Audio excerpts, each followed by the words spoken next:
haliyam yetarli kuchli bo'lmaman.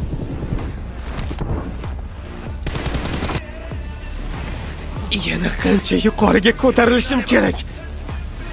Boshqalarning oldida yana kulgi bo'lmasligim uchun. Insoniyatning eng kuchsiz ovchisi Orqindan sana shunday chaqirishayotganini eshitdim. Hattoki o'zimdan uyalib ketaman. Agar kuchli bo'lganimda